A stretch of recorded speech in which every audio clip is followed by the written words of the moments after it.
हा तपोवन आहे, हे दंडकारण्य आहे. आणि इथे राम राहिलेले, सीतामाई राहिलेली आहे, हनुमान राहिलेले, लक्ष्मण राहिलेले, इथे रावणाचं राज्य होतं. आणि अशा या परिस्थितीमध्ये राम हे इथे पर्णकुटीत राहिलेले, इथे साधू संत योगी इथे तपश्चर्या केलेली या झाडांखाली बसून. बरोबर.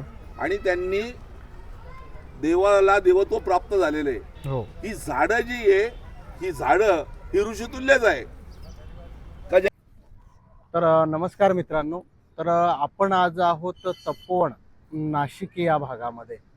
तर आपण बघतोय की हे जे वृक्ष आपल्याला दिसत आहे, या वृक्षाहून आपल्याला बघता येईल आणि सांगता येईल की जे काही दिवसापासून जे वादंग सुरू आहे की या ठिकाणचे 1800 जे झाडे आहेत तर ते तोडण्यासाठी गव्हर्नमेंटने या ठिकाणी कुंभमेळा जो 2027 मध्ये आहे त्यासाठी तपोवनची जागा मोकळी करण्यासाठी 1800 झाडं या ठिकाणी तोडण्यात येतील असा अध्यादेश काढण्यात आलेला होता.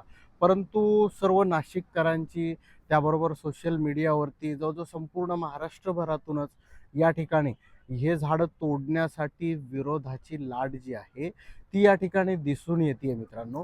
तर तीच आपण या ठिकाणी ॲक्च्युअलची परिस्थिती काय आहे, काय काय घटना त्यानंतर घडलेल्या आहेत, ती संपूर्ण माहिती ही आपण या ठिकाणी बघणार आहोत. या ठिकाणी जे 1800 झाडं तोडण्यात येणार होते तर त्याला विरोध जे अभिनेते सयाजी शिंदे आहेत की जे वृक्षप्रेमी आहेत, मोठ्या प्रमाणात वृक्षावर त्यांचं प्रेम आहे. संपूर्ण महाराष्ट्र नाही तर संपूर्ण भारत हा त्यांना वृक्षप्रेमी म्हणून ओळखतो. तर ते स्वतः या ठिकाणी आलेत, वृक्षावरचं प्रेम त्यांनी दाखवलं आणि हे झाडं तपोवनातलं एकही झाडाला हात लावू देणार नाही, तोडणार नाही, यासाठी एक लढा उभा त्यांनी केलेला आहे. त्यासाठी ते विरोध करताय. तर आपल्या सगळ्यांचा सपोर्ट यासाठी असणं फार आवश्यक आहे. त्यानंतरच्या ज्या घडामोडी झाल्या त्या सुद्धा तुम्हाला आपण या व्हिडिओ मार्फत सांगणार आहोत. तर मित्रांनो नमस्कार. तर आपण आहोत तपोवनमध्ये. तपोवनमध्ये 1800 झाडं जे आहेत 2027 मध्ये जे कुंभमेळा या ठिकाणी होणार आहे त्यासाठी 1800 झाडं तोडण्याचा अध्यादेश जो आहे तो काढण्यात आला आहे. परंतु मोठ्या प्रमाणात संपूर्ण महाराष्ट्रातून संपूर्ण भारतातून याला विरोध येताना दिसतोय. तर त्या पार्श्वभूमीवर आपण संपूर्ण माहिती या ठिकाणी घेणार आहोत की नाशिककर याला का विरोध करताय, संपूर्ण महाराष्ट्रातून वृक्षप्रेमी का विरोध करताय, की कुंभमेळ्यासाठी जे घडतंय ते खरंच योग्य आहे का. तर नमस्कार. तर हा जो विरोध चालू आहे संपूर्ण महाराष्ट्रातून भारतातून जे नागरिक आज हे वृक्षतोडीला विरोध होतोय किंवा याची पार्श्वभूमी एकंदरीत तुम्ही संपूर्ण आपल्या जो नागरिक आहे त्यांना माहिती द्यावी. खरं तर हे तपोवन जे आहे, हे तपोवन म्हणजे दंडकारण्य आहे. प्रभू रामचंद्राच्या काळामध्ये प्रभू रामचंद्र जेव्हा वनवासात होते तर या दंडकारण्यात आले होते.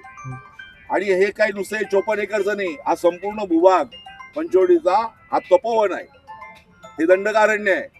आणि इथे राम राहिलेले, सीतामाई राहिलेली आहे, हनुमान राहिलेले, लक्ष्मण राहिलेले, इथे रावणाचं राज्य होतं. आणि अशा या परिस्थितीमध्ये राम हे इथे पर्णकुटीत राहिलेले, इथे साधू संत योगी इथे तपश्चर्या केलेली या झाडांखाली बसून. बरोबर.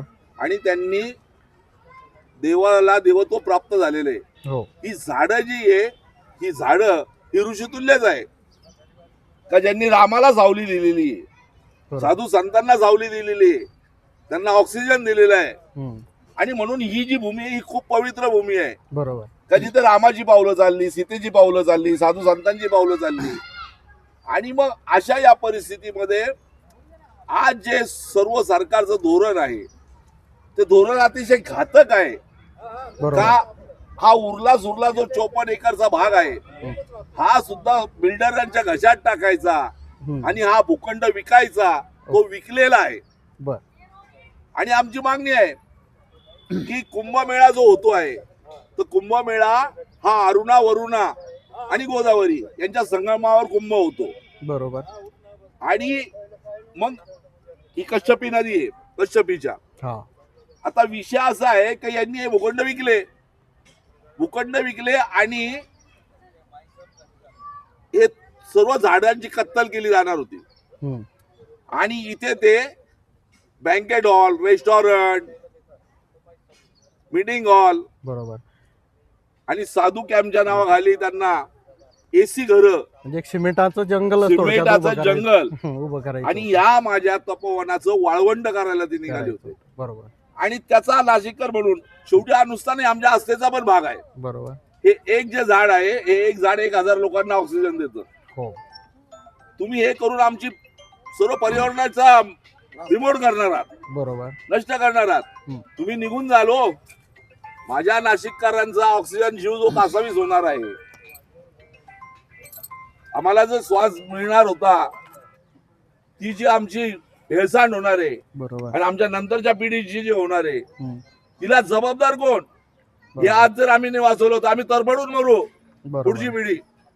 आणि याला वाचवायचं असेल तर कुठेतरी हे चुकीचं आहे, हे धंदा आहे.